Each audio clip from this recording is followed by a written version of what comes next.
Hey, all, welcome back to Cult of Film. Today, I wanted to tackle one of the new offerings in the theaters. We kind of cover a lot of older films, a lot of cult films, a lot of genre films on this channel, and trying to get more and more stuff that's actually new and in the theater now to cover. One of the bits of feedback we've gotten is, can you do some newer movies? So yes, and we're kind of doing it in our own cult way. We're reviewing today A24. We love A24. They do such great work. Original stories, sort of off the beaten path stories, stories that probably wouldn't be greenlit by anybody else. A24's I Saw the TV Glow. It is a 2024 American psychological horror drama film written and directed by Jane Schoenbrunn. And this movie is it's pure 90s nostalgia. If you were a 90s kid like I was, you will really enjoy this movie. It really hits hard in the respect that it's about two kind of lonely souls. And for me, it hit really hard because I was a very lonely kid in the 90s. Being, just outside of Chicago, um, a nerdy kid. I love sci-fi. I love sci-fi novels. I love horror movies. I love comic books. Anything anime, all that kind of stuff.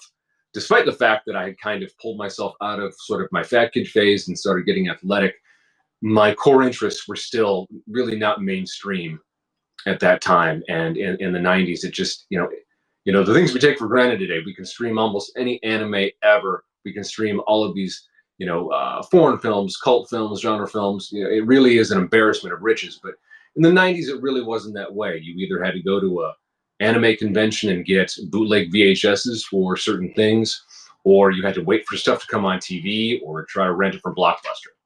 But in this film, I Saw the TV Glow. It takes place in 1996. An isolated seventh grader named Owen meets a ninth grader, Mandy, when he notices her reading an episode guide for a young adult show called The Pink Opaque, which follows teenagers Isabel and Tara as they fight monsters using a psychic connection. If that doesn't sound like a lot of like the syndicated, independent sort of TV shows that a lot of us watched in the 90s, I don't know what does. It kind of gave me a Goosebumps feel, for those of you that remember that. And under the pretext of sleeping over at a classmate's house, Owen sneaks over to Maddie's to watch a new episode with her and her friend Amanda, and he's captivated by this show, The Pink Opaque.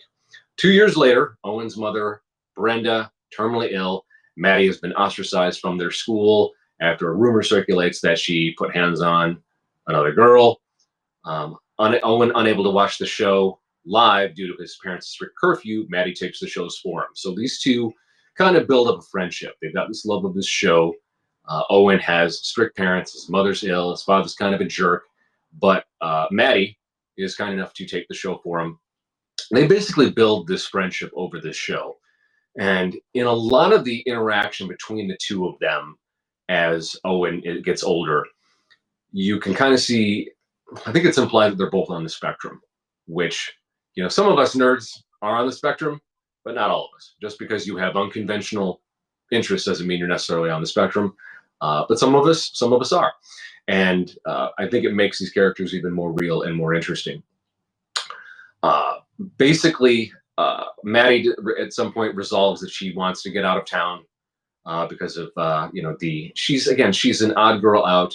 She's a lesbian. She just wants to get out. She wants to live an interesting, fun, adventurous life like the two girls in that show, The Pink Opaque, that she watches with Owen. And after Owen's mother dies, we kind of flash forward about 10 years. So we go from 1996 to 2006, and Owen is still living with his kind of abusive stepfather.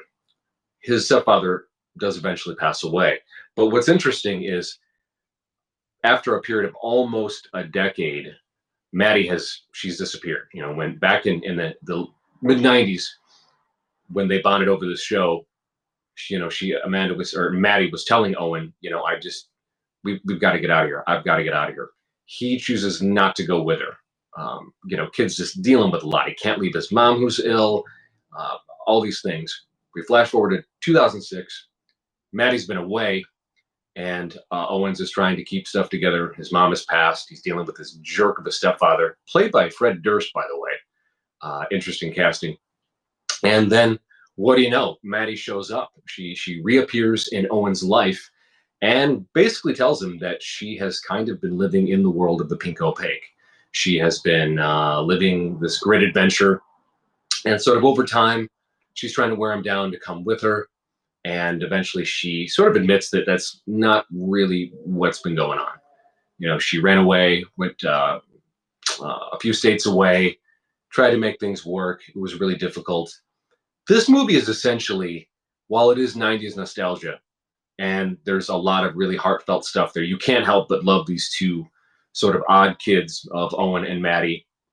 The actors that play them are fantastic. It's really great. The acting is great. The dialogue is so real, for especially for those of us that were really just battling being lonely, being weirdos, being ostracized coming up in the 90s.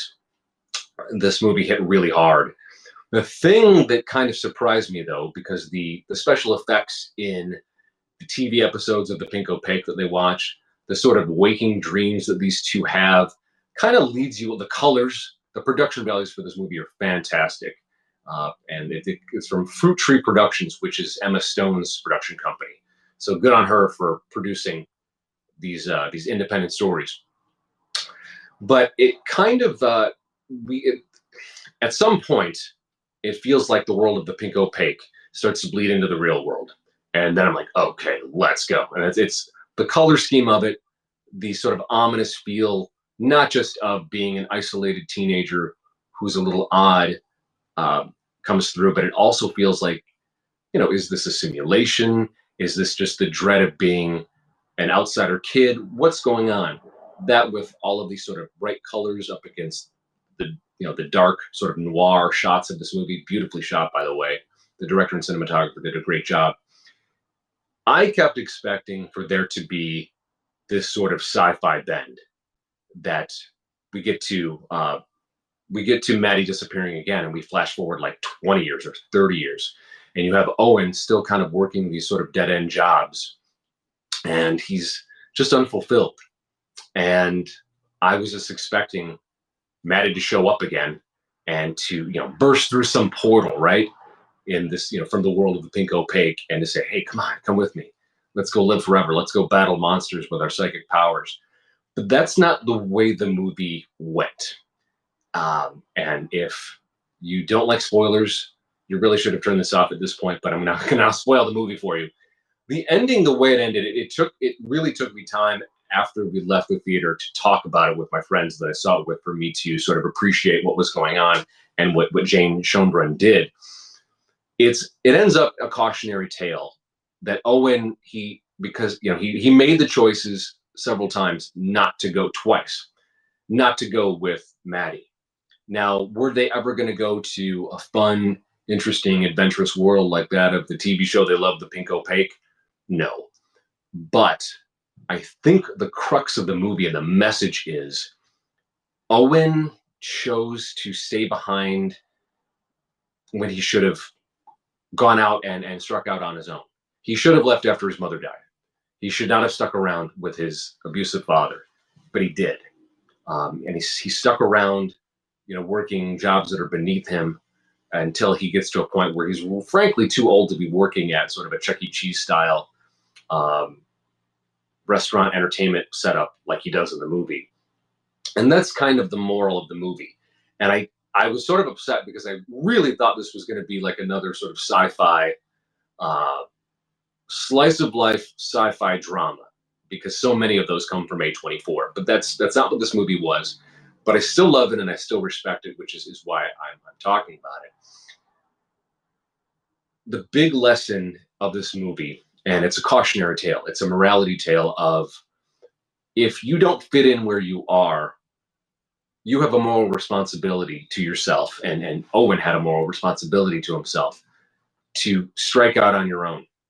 If you can find no peace at home through the people who are supposed to be your parents, the people who, of all people, are supposed to love you and support you and help guide you, you got to get out. If you're in a town that doesn't appreciate you and sort of treats you like a leper because of your interest in what you are interested in, leave. Or, stick around and try to build a community of like-minded people of the same interests. There's nothing wrong with that. I don't think everybody has to leave their hometown because everybody's life is a little different. But this is a story about, maybe slightly spectrumy kids, kids that are sort of outsiders, not run of the mill, which again, yours truly can absolutely sympathize with. And, like like Maddie, I myself had to get out, and I was better for it. There was times when it was really, really hard, but I wouldn't change anything for all of the experiences that I had. And in the greater Chicago land area, it really made me who I was. I did eventually find people that had the same interests as me and really liked me for who I was. Built great friendships, built a great life, and I've lived several lives since then. And that's sort of the tragedy of I Saw the TV Glow by A24 that came out this year. Is our main character, one of our main characters, Owen, he doesn't do that. And while clearly Maddie had some difficulty in her first leaving her town in 96, 97, she did try to come back. She clearly cares about Owen and tried to make the point to him, hey, come with me. We can make this life a great adventure. And there's a part of me that sort of wishes that we kind of would have gotten maybe a nerdy Thelma and Louise out of these two characters. But that's a testament to Emma Schoenbrun's talent of the script and how it was directed, that it leaves me wanting more. I really would have liked to have known what happened to Maddie. We know what happens to Owen, and it's really tragic.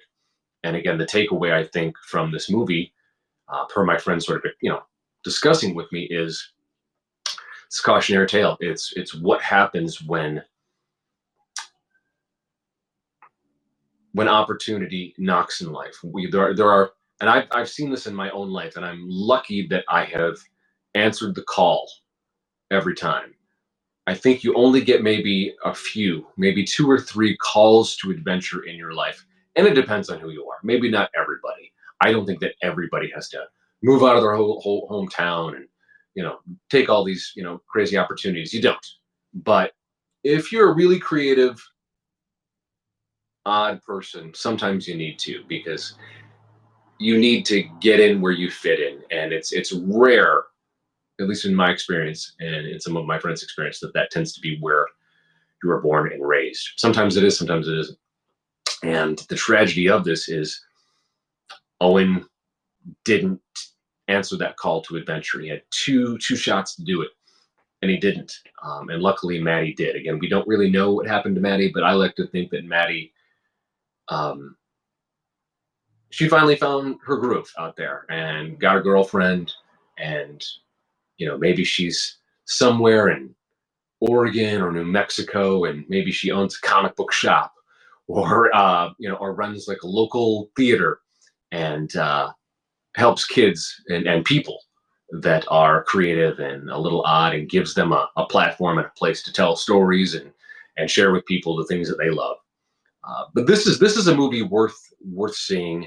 Again, you go into it and it really, again, everything, maybe it was me projecting on this movie that I expected to be bit more sci-fi, and there is quite a bit of sci-fi. I think some of the things that happen later in the movie that I don't necessarily want to spoil for you, there's a lot of interpretation, I think, that can be done in this movie, because it is a psychological horror drama. And I think there's things that happen that maybe it's a waking dream, maybe it's a bit meta, I don't know, but it's a lot of fun. The director writer, Jane Schoenbrun, she doesn't spoon feed it to you. I like movies that make me have to think a bit, and maybe there's multiple ways to interpret some of these stories. But A24's I Saw the TV Glow, I think, is worth your time. Maybe follow it up with something that is a little happier, like a Netflix comedy special or something, because for me, and again, it might just be me, this hit really hard for me. There were so many scenes where I would see these characters just kind of going through it and being sad or angry. And then finding that solace in just being able to share with another human being this show that you love so much, that because it's more than a show, it's more than a TV show. And I had that. I had TV shows, I had books, graphic novels that were my escape from a life of, parents that didn't care, weren't there, were high, or, and you know peers in school that did not like me, just getting attacked by teachers. And sometimes in life there really is, there's nowhere to run. And thank God for this escapist literature and these stories, whether it be Robert Heinlein or Kurt Vonnegut or Ray Bradbury, and great TV shows, and science fiction and comics and graphic novels. It really did help so many of us survive our childhoods, our adolescences, and that was absolutely beautifully done. And I saw the TV glow. But again, a bit sad, but ultimately, I think a very smart morality tale, cautionary tale about heeding the call to adventure and the consequences of what happens when you don't. So worth your time, guys. And we're going to do more of these types of films. I promise at some point we're probably going to do more mainstream films as well. But again, we're weirdos on this channel, so we like weird stuff. And these are all movies you should watch. You wouldn't want to live on a diet of just one type of movie. And so we're trying to keep stuff fresh and interesting and eclectic and fun. So again, for those of you that have watched this far, and there's about 30 or 40 of you that have really stuck with us across program, whether it be Cult of Film or Big Shoulders or Cult of Man, we really appreciate it. I really do. I have so much fun doing this for you guys. So if you enjoy it too, please like, subscribe, share, and yeah, A24's I Saw the TV Glow, I believe still in theaters. Check it out. Let me know what you think. If there's other movies you want me and the folks to review, please comment below, and we'll see you in the next one. Thanks, guys.